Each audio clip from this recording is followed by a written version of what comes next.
Video में हम बात करेंगे कि केमिकल एनर्जी को इलेक्ट्रिकल एनर्जी में कैसे कन्वर्ट किया जाता है। और ये पार्ट है उस केमिस्ट्री का जिसको हम बोलते हैं इलेक्ट्रोकेमिस्ट्री। इस केमिस्ट्री में दोनों ही चीजों का हम डिस्कशन करते हैं। वो डिस्कशन जो है पहला तो ये है कि आपका chemical energy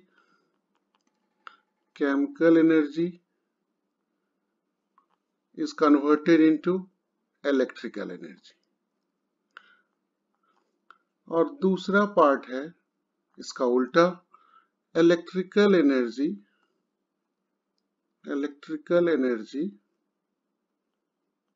is converted into chemical energy। अब ये कई बार कंफ्यूजिंग हो सकता है जनरली कि इसमें कौन सा ऐसा पार्ट हो। अगर हम इस दो पार्ट में पूरे इलेक्ट्रोकेमिस्ट्री को हम बांट सकते हैं, तो अगर हम पहले का एग्जांपल देखें इन डेली लाइफ, जो केमिकल एनर्जी को इलेक्ट्रिकल एनर्जी में कन्वर्ट करना है, तो जो हम बैटरी यूज करते हैं टॉर्च में डालने के लिए, या इन्वर्टर की जो बैटरी है, वो जो है वो पहले का एग्जांपल है। यानी बैटरी में केमिकल एनर्जी है, केमिकल रिएक्शन टेक्स प्लेस होता है, तो केमिकल एनर्जी जो है वो कन्वर्ट हो रहा है इलेक्ट्रिकल एनर्जी, यानी बल्ब को जलाने के लिए। जो रिएक्शन इन्वॉल्व है वो एक सिंपल सा ऑक्सीडेशन रिडक्शन, जिसे हम रेडॉक्स रिएक्शन बोलते हैं, वो रेडॉक्स रिएक्शन इन्वॉल्व है। ऑलरेडी हमने इसके ऊपर एक वीडियो बनाया हुआ है जिसमें हमने रेडॉक्स रिएक्शन के बारे में बात करी है। तो अगर आपको कहीं भी कंफ्यूजन हो, बिकॉज रेफरेंस वही है, तो आप रेडॉक्स रिएक्शंस के वीडियो को देखें और बेटर अंडरस्टैंडिंग के लिए आप वहां से समझ सकते हैं। तो अभी हम बात करेंगे पहला, केमिकल एनर्जी से इलेक्ट्रिकल एनर्जी में चेंज करने के लिए। और ये रिएक्शन जो होता है वो सबसे पहले इसे हम स्पॉन्टेनियस रिएक्शन बोलते हैं। स्पॉन्टेनियस, अब स्पॉन्टेनियस एक इंग्लिश का वर्ड है जिसका मतलब होता है अपने आप, सेल्फ हो रहा है, तो इसे हम स्पॉन्टेनियस रिएक्शन भी बोलते हैं। बट रेडॉक्स रिएक्शन का ये एक एक्सप्लेनेशन है। दोनों ही केस में रेडॉक्स रिएक्शन होगा। अगर इलेक्ट्रिकल एनर्जी की बात करें या केमिकल, मतलब इलेक्ट्रिकल एनर्जी को अगर हम केमिकल एनर्जी में चेंज कर रहे हैं, या केमिकल एनर्जी को इलेक्ट्रिकल एनर्जी में चेंज कर रहे हैं। बट अगर हम पहले केस की बात कर रहे हैं तो वहां पर वो एक स्पॉन्टेनियस रिएक्शन प्रोड्यूस करता है। अब हम देखें कि हमने एक जो फिगर बनाया है इस वीडियो में, इस फिगर में हमने जो लिया है सेटअप पूरा, उसके अंदर एक के अंदर हमने जिंक मेटल को लगाया है, और उसमें हमने जो सॉल्यूशन जाना है वो ZnSO4 है, और उसका भी 1 मोलर सॉल्यूशन है, यानी उसका कंसंट्रेशन 1 m है। और दूसरे वाले में हमने CuSO4 डाला है, उसका भी कंसंट्रेशन 1 मोलर है। टेम्परेचर जो है ओवरऑल इस सेटअप का वो 25 डिग्री सेल्सियस है, और अगर प्रेशर कहीं इन्वॉल्व है गैस का, तो वो है 180 m अगर इन्वॉल्व है तो ये दो चीजें स्टैंडर्ड कंडीशन को माना जाता है।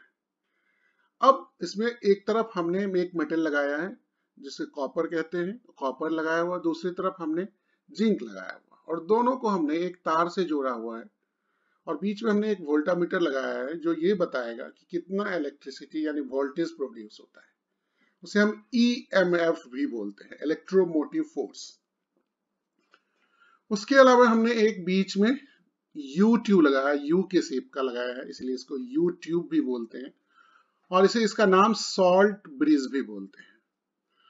और ये शीशे का बना हुआ यू शेप का होता है। अगर कई बार ये ना हो तो आप एक फिल्टर पेपर लेकर के भी फिल्टर पेपर को सोक कर दे KNO3 में, सोक करके KNO3 सोक्ड भी यूज कर सकते हैं, एज अ सोक करके as a salt bridge use कर सकते हैं। तो ये हुआ पूरा सेटअप। अब अगर इसमें या तो हम वोल्टामीटर लगाएं या एक छोटा सा पाई बल्ब बोलते हैं, अगर वो लगाएं, दोनों ही उसमें भी ग्लो करने लगेगा। तो ये टोटल का टोटल होता कैसे है। इस सेटअप को अगर हम थोड़ा एक्सप्लेन करें और लिखें तो हमने क्या क्या किया।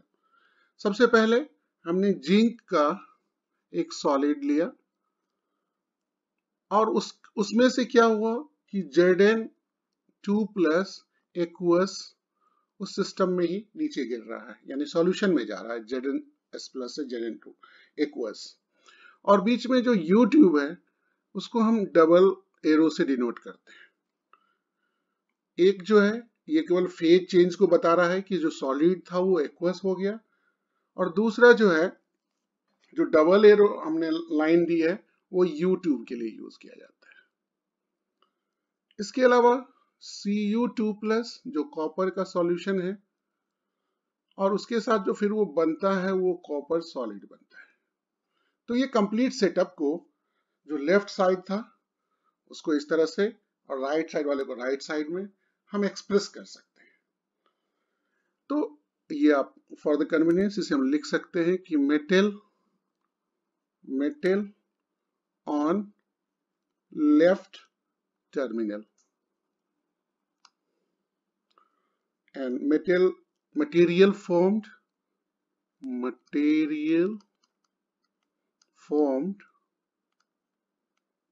in the solution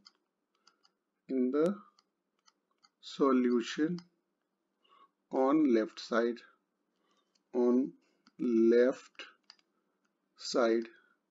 सेम, ये तो बीच वाला U ट्यूब हो गया। और अगर Cu2 प्लस है तो ये है material formed on right side, and metal on the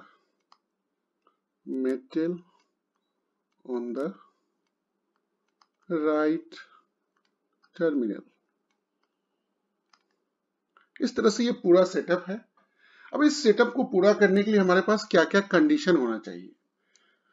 condition required for this experiment, condition required for this experiment. सबसे पहला, ऑल सॉल्यूशंस, जो सॉल्यूशंस हैं, all solutions have a concentration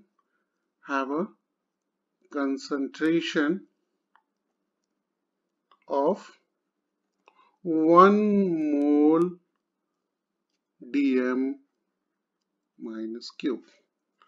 यानी 1 मोलर जो है कोई भी सॉल्यूशन, चाहे वो लेफ्ट साइड में हो चाहे राइट साइड में हो, दोनों में सेम होना चाहिए, सबसे पहला condition.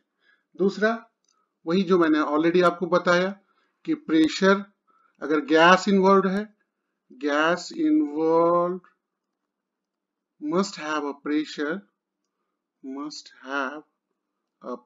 of 1 atm, 1 atmospheric pressure। तीसरा जो होना चाहिए, temperature of the complete system, temperature of the system must be at 25 degree Celsius और 298 K। अगर केल्विन में कह रहे हैं तो उसे 298 कहते हैं। और चौथा जो सबसे इंपॉर्टेंट है, वैसे सभी इंपॉर्टेंट है, जिसे हम E नॉट की वैल्यू बोलते हैं, या इसको हम वोल्टेज बोले, या इसको हम EMF बोले, इलेक्ट्रोमोटिव फोर्स। इसकी वैल्यू निकालने के लिए जो जनरल फॉर्मूला होता है वो होता है E नॉट ऑफ रेड यानी reduction and E not of aux, because total reaction जो है वो ऑक्सीडेशन और रिडक्शन रिएक्शन है। तो दोनों की जो E वैल्यू होती है उसका एक चार्ट मिलता है आपको। उन दोनों की वैल्यू अगर आप निकालेंगे तो वो वैल्यू E नॉट की for a spontaneous reaction must be 1.1 volt for a spontaneous reaction। This is important, always keep in mind कि spontaneous reaction जब होगा तभी आप केमिकल एनर्जी को इलेक्ट्रिकल एनर्जी में कन्वर्ट कर सकते हो, और स्पॉन्टेनियस रिएक्शन होने के लिए E नॉट की वैल्यू जो है वो हर समय 1.1 वोल्ट होनी चाहिए। अब E नॉट क्या बताता है और क्या नहीं बताता है, तो ये हर समय हमें ध्यान में रहना चाहिए। E not gives no information, no information about the rate of reaction। इसे रेट से कोई मतलब नहीं है कि रिएक्शन कितने देर में होगा, जल्दी हो जाएगा, लेट से होगा, ये कुछ भी नहीं बताता रेट ऑफ द रिएक्शन। और ये क्या बताता है? तो ये ई नॉट जो है only says about the probability यानी चांस है कि नहीं, ये रिएक्शन होगा कि नहीं। जो हमने अभी बात करी 1.1 वोल्ट अगर होगा तो हाँ वो रिएक्शन होगा। तो probability of a reaction occurring,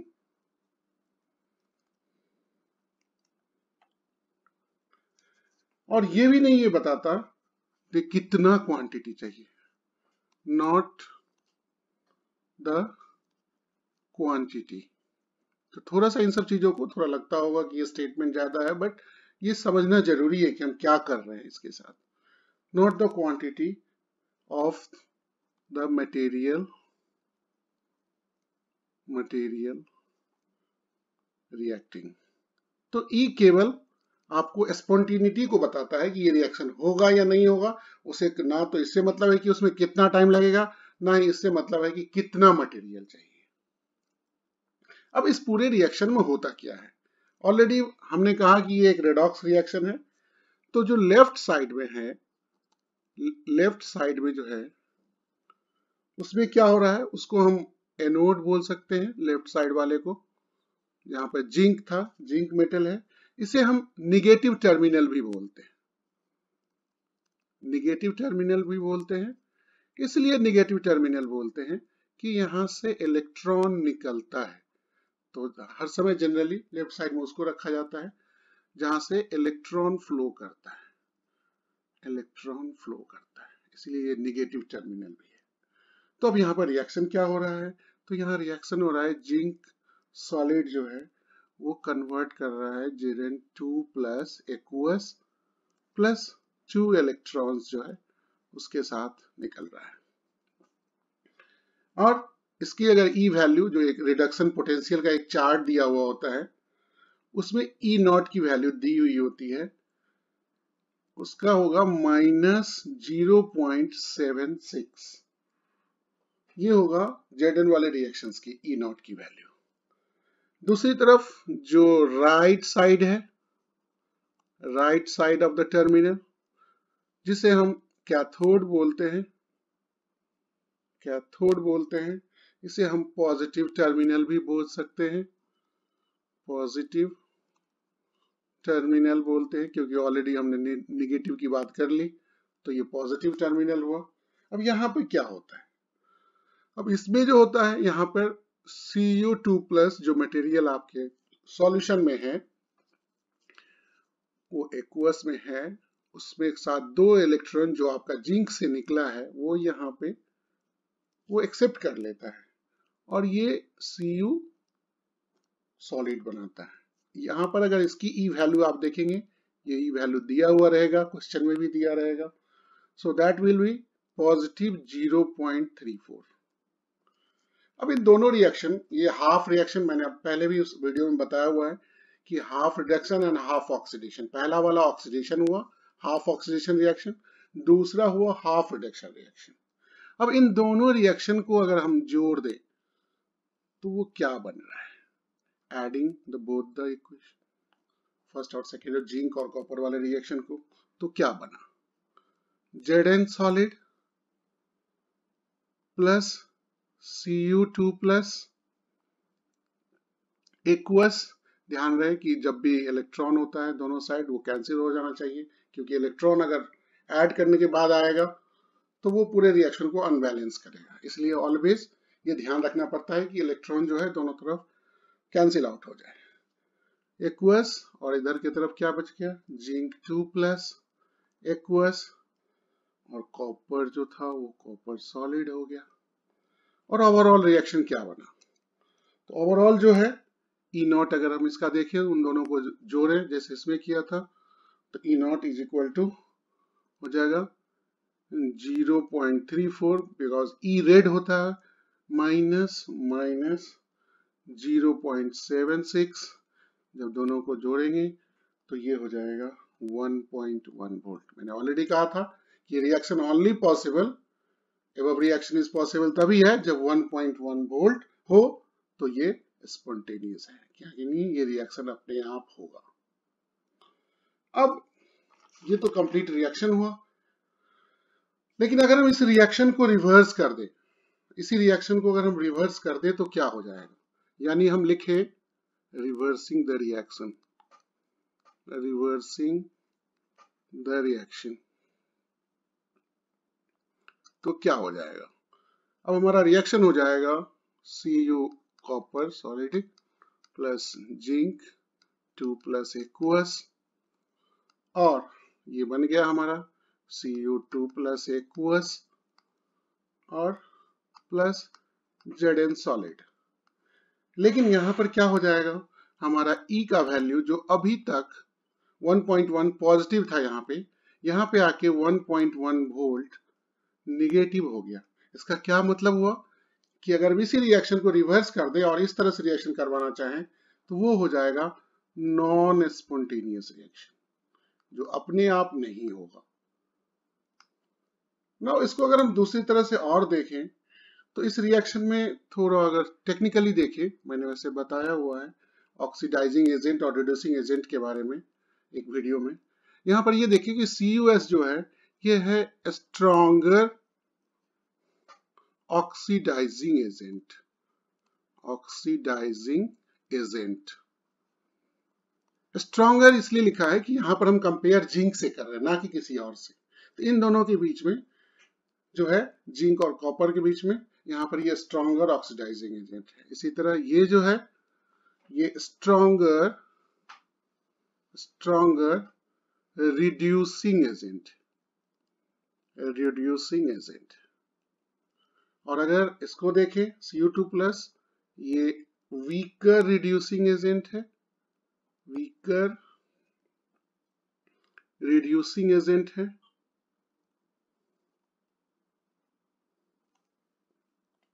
और ये जो है जिंक जो है ये वीकर ऑक्सीडाइजिंग एजेंट है, वीकर ऑक्सीडाइजिंग एजेंट है। तो अगर ये रिएक्शन फिजिबल नहीं हो सकता, फिजिबल का मतलब क्योंकि ये नॉन स्पॉन्टेनियस हुआ, ये माइनस -1 पॉइंट्स हो गया, इसलिए इसको हम नहीं कर सकते। अब इसका क्या मतलब, अगर हम इसको देखें तो इसमें ये हो जाता है कि the stronger the oxidising agent,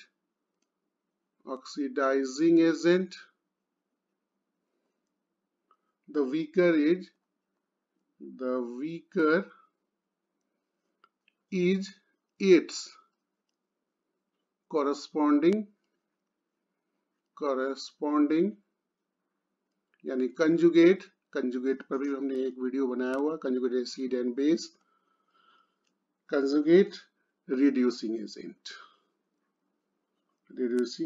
agent and vice versa, यानी इसका उल्टा भी उसी तरह से होता है, वाइस वर्सा।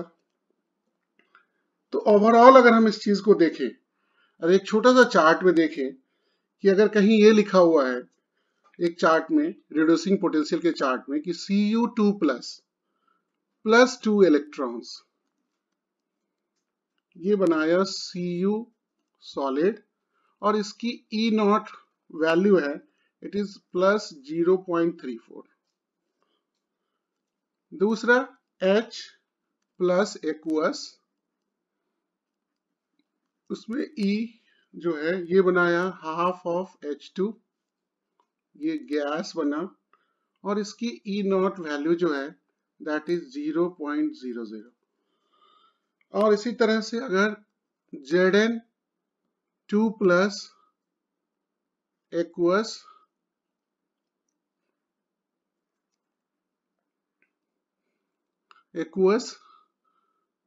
प्लस 2 इलेक्ट्रॉन्स, ये बनाया Zn सॉलिड और इसकी E नॉट वैल्यू हो गई -0.76।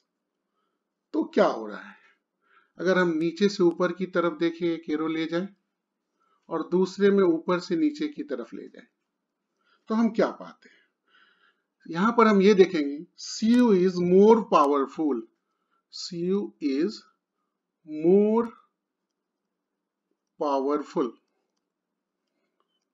oxidizing agent, oxidizing agent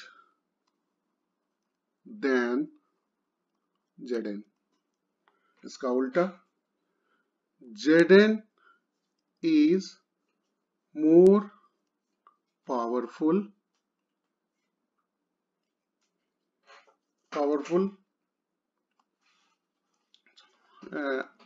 reducing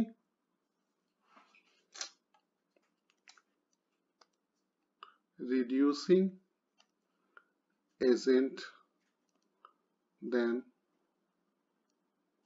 Cu। तो इस तरह से आप इन दोनों चीजों को कंपेयर कर सकते हैं। एक पूरे चार्ट होता है इसका, मैंने केवल 3 को लेकर के हमने आपको कंपैरिजन बताया है कि हाउ टू यू अंडरस्टैंड कि पॉजिटिव होगा तो क्या होगा और नेगेटिव क्या होगा। तो इस तरह से ये इलेक्ट्रोकेमिकल सेल जो है बनाया गया था, and this is the starting of electrochemistry.